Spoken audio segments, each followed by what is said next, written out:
जय जोश। दोस्तों, मैं दीपक कुमार गुमिया मोटिवेशन क्लास की तरफ से। दोस्तों, हमने एक नई सीरीज शुरू की थी, आज की खबर।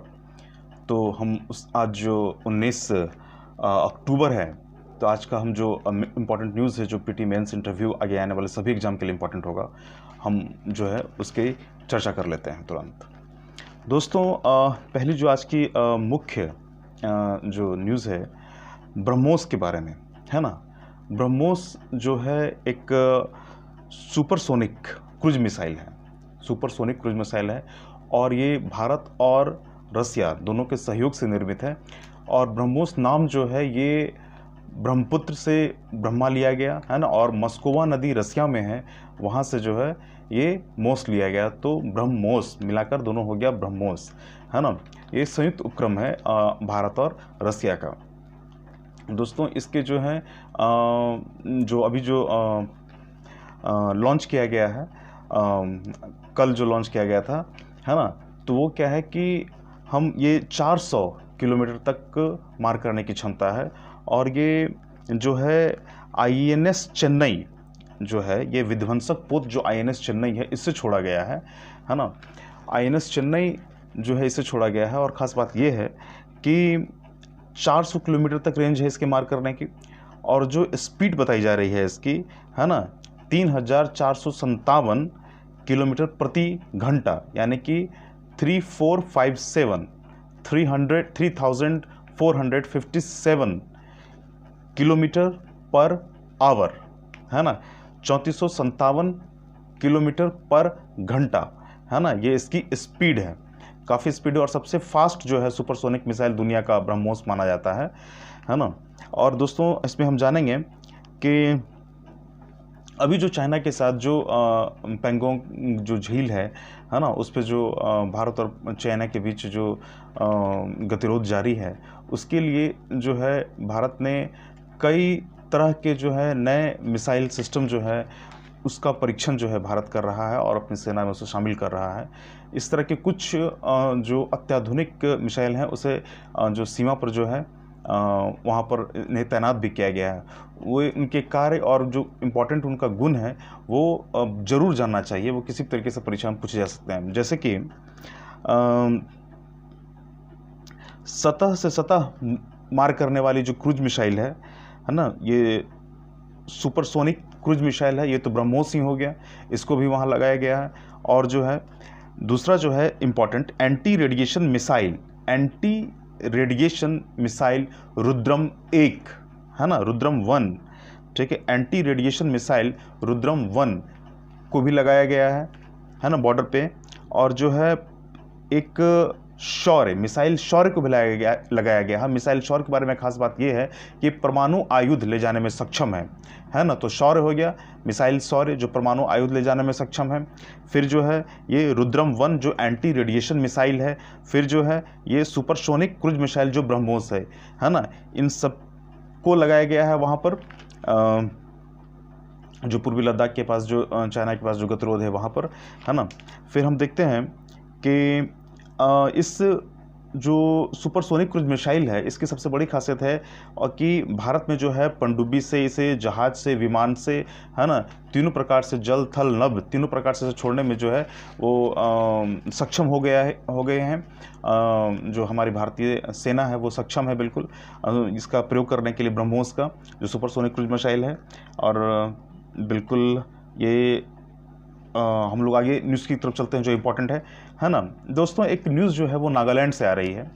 नागालैंड में जो 2015 में जो है विद्रोही गुट और भारत सरकार के बीच में समझौता हुआ था, है ना, तो उसमें कुछ मांगें मानी गई थी, लेकिन जो है भारत की अखंडता को बरकरार रखना सबसे बड़ी चुनौती है, और उसे बरकरार रखने का प्रयास जो है भारत सरकार हमेशा करती रहती है ना। तो अभी क्या हुआ है कि कुछ दिन पहले कि जो वहाँ का एक गुट है, national socialist council of Nagaland, NSCN, Ijak Muivah गुट, है ना। ये दो व्यक्ति का नाम है, इजाक अलग व्यक्ति का नाम है, मुइवा अलग व्यक्ति का नाम है, इजाक मुइवा, है ना। तो IM लिखते हैं इसे ब्रैकेट में, NSCN, ठीक है।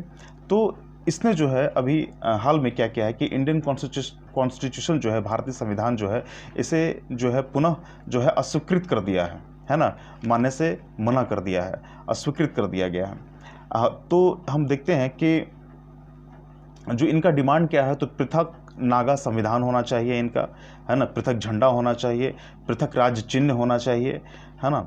और तो इन मांगों के चलते जो है वो भारत सरकार से मांग कर रहे हैं ऐसा, है ना, जिसे पूरा करना लगभग असंभव है ना, लगभग असंभव है। और जो है निरीजातीयता, जो एथनिसिटी है ना, उसका सम्मान जो है भारतीय संविधान सदैव करता रहा है, केंद्र सरकार सदैव करती रही है। लेकिन निरीजातीयता जो एथनिसिटी है उसको राष्ट्रीयता के ऊपर हावी नहीं होने दी जा सकती है ना। राष्ट्र सर्वोपरि है ना, वह सभी निर्जातीय लोगों का सम्मान करता है ना। और दोस्तों इसमें खास बात यह है कि जो भारतीय संविधान में जो है, जो 5वीं अनुसूची है ना, 5वीं अनुसूची जो है उसमें सामाजिक, सांस्कृतिक और प्रशासनिक स्वायत्ता दी गई है ना। 5वीं अनुसूची में सामाजिक, सांस्कृतिक, प्रशासनिक स्वायत्ता जो है वो नागालैंड को दी गई है। वहाँ और भी अनेक राज्य हैं जहाँ पर उनको स्वायत्ता दी गई है ना। उनके धर्म, उनकी संस्कृति को की रक्षा के लिए पर्याप्त प्रबंध किए गए, उनके जो क्षेत्र है, अनुसूचित क्षेत्र है ना, उनके स्वायत्ता के लिए पर्याप्त जो है वो प्रबंध किए गए हैं। हम फिर देखते हैं कि 1962 में जो संविधान संशोधन हुआ, 13वां संविधान संशोधन, 1962 में जो 13वां संविधान संशोधन हुआ है ना, वो 321A जो संशोधन हुआ, उसमें 321A में नागालैंड की चर्चा है विशेष रूप से, और उसमें कई तरह की स्वायत्ता जो है नागालैंड को दी गई है ना। लेकिन फिर भी जो है नागा विद्रोही जो है वो अपने को जो है एक नागालिम, एक ग्रेटर नागालिम की मांग करते हैं, जो असम का पार्ट लेकर के, जो मणिपुर का पार्ट लेकर के, है ना, और जो है वो कुछ म्यांमार के कुछ एरिया को लेकर के, है ना, एक सबको मिला करके जो है वो एक नया वो नागालिम जो है वो की मांग करते हैं। तो और ख़ास करके जो है वो जो विद्रोही गुट है वो बाहरी देश में, भारत से बाहर जाकर के जो है वो वार्ता की मांग करते हैं, तीसरे देश के हस्तक्षेप की मांग करते हैं, है ना। जैसा कि हम देखते हैं कि जब पीवी नरसिम्हा राव जी भारत के प्रधानमंत्री थे तो नागा विद्रोहियों से फ्रांस में मुलाकात की गई थी, है ना। और जब देवगौड़ा जी प्रधानमंत्री थे तो उस समय नागा विद्रोहियों से स्विट्जरलैंड में मुलाकात की गई थी। इस तरह की मांग वो रखते रहते हैं, है ना। तो हम यही देखते हैं कि फिर ये मुद्दा उठ खड़ा हुआ है ना। फिर हम लोग नेक्स्ट न्यूज़ की तरफ चलते हैं दोस्तों। इम्पॉर्टेंट है कि FATF है ना, फिनेंशियल एक्शन टास्क फोर्स, ये है, इस संस्था ने, इस वैश्विक संस्था ने पाकिस्तान को ग्रे लिस्ट में डाल रखा है ना। इसका कारण डालने का ये है कि जो आतंकी गतिविधियों से जुड़े हुए धन का जो आवागमन है, आतंकवादियों को मिलने वाला जो धन है, इनकी रोकथाम के लिए जो पर्याप्त उपाय की जानी चाहिए थी, है ना, वो पाकिस्तान के द्वारा नहीं की गई है ना। और जैसे कि आतंकी मसूद अजहर और हाफिज सईद के खिलाफ जो है वो कोई कार्रवाई नहीं की गई है ना। इसके चलते जो है FATF ने इसे, अभी जो कुछ दिन में फैसला आएगा कि 21 से 23 अक्टूबर के बीच में कि इसे पाकिस्तान को ग्रे, मतलब कि जो ग्रे लिस्ट में ही शामिल रखना है, इसे कि इसको बाहर करना है, इसका फैसला आने वाला। तो अभी ये फ़िलहाल ये ग्रे लिस्ट में ही है पाकिस्तान, है ना, ठीक है। और ये एक्चुअली क्या है कि ये जो इलीगल तरीके से जो वैश्विक धन का शोधन और टेरर फंडिंग के लिए जो पैसा आता है ना, तो उसको रोकने की व्यवस्था फिनेंशियल एक्शन टास्क फोर्स करता है, ताकि ये विश्व में आतंकी गतिविधियों पर रोक लगाई जा सके, है ना। तो इसलिए ये FATF बहुत इंपॉर्टेंट है, फिनेंशियल एक्शन टास्क फोर्स, जिसने पाकिस्तान को ग्रे लिस्ट में डाल रखा है। दोस्तों नेक्स्ट पॉइंट की तरफ हम चलते हैं। तो हम दोस्तों ये जानते हैं कि ईरान में जो है ONGC विदेश लिमिटेड जो है, जिसको OVL कहते हैं, है ना, ONGC विदेश लिमिटेड, ONGC तो ऑयल एंड नेचुरल जो है ONGC, है ना, oil natural gas corporation ONGC को बोलते हैं। तो ONGC जो विदेशों में जो खोजने का काम करती है गैस और तेल, उसे क्या बोलते हैं? OVL, ONGC विदेश लिमिटेड, है ना, ये बाहर के कंट्री में निवेश करती है। तो इसी तरीके से जो है OVL जो है ONGC विदेश लिमिटेड जो है ना, इसने पाकिस्तान के जो है फरजाद बी क्षेत्र में, है ना, फरजाद बी क्षेत्र में जो है गैस की पता लगाया था, है ना, और काफ़ी बड़े भंडार का पता लगाया था OVL ने, है ना। तो ये फरजाद बी परियोजना से जो है अब ईरान जो है वहाँ की कंपनी बोल रही है कि ये किसी घरेलू कंपनी को जो है इसका जो गैस निकालने का काम जो है वो सौंप दिया जाएगा और OVL से जो है ये काम ले लिया जाएगा। तो इसलिए है कि भारत, कहा जा रहा है कि भारत गंवा सकता है ईरान का गैस प्रोजेक्ट। तो याद रखेंगे कौन सी परियोजना है? फरजाद बी परियोजना, ठीक है। और यहाँ पर कौन, इसे खोजने में कौन आया था?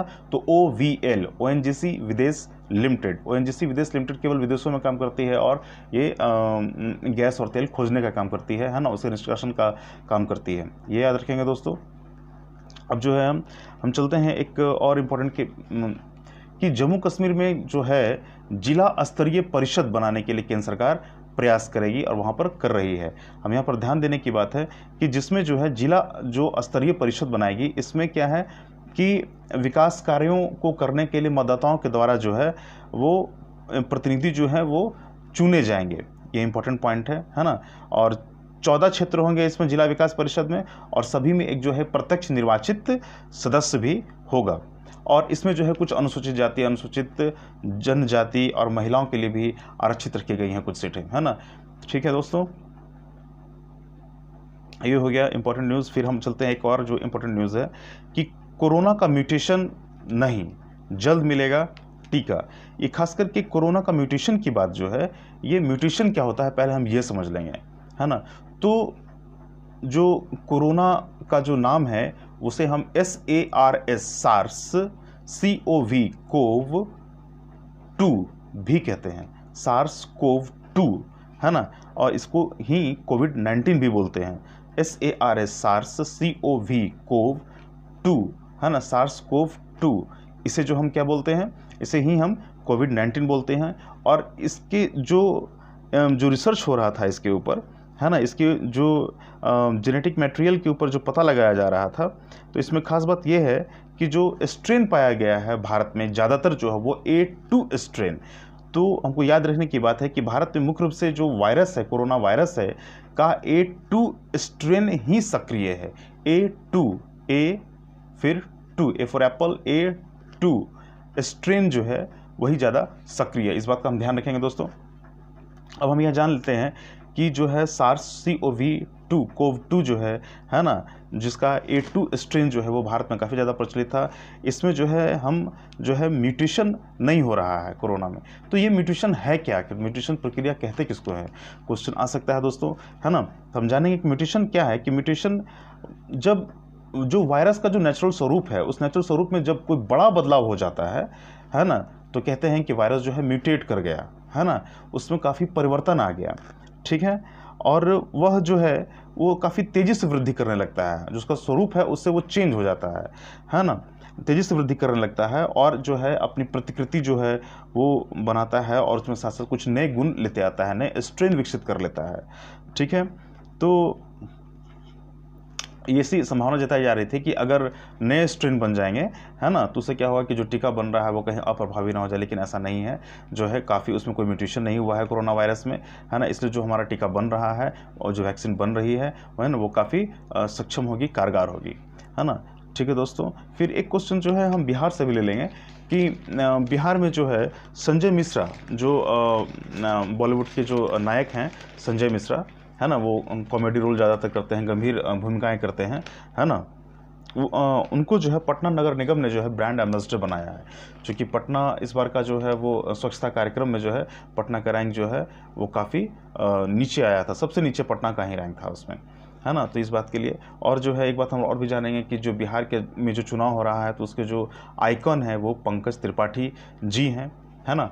तो ये आज का इम्पोर्टेंट पॉइंट हो गया दोस्तों, है ना। ठीक है, ओके दोस्तों, आप इस वीडियो को शेयर करें, लाइक करें, सब्सक्राइब करें और ये हम डेली आपके साथ ये लाते रहेंगे और आपके ज़रूर एग्ज़ाम के लिए काफ़ी इंपॉर्टेंट होगा, चाहे वो पीटी हो, चाहे मेंस हो, इंटरव्यू हो।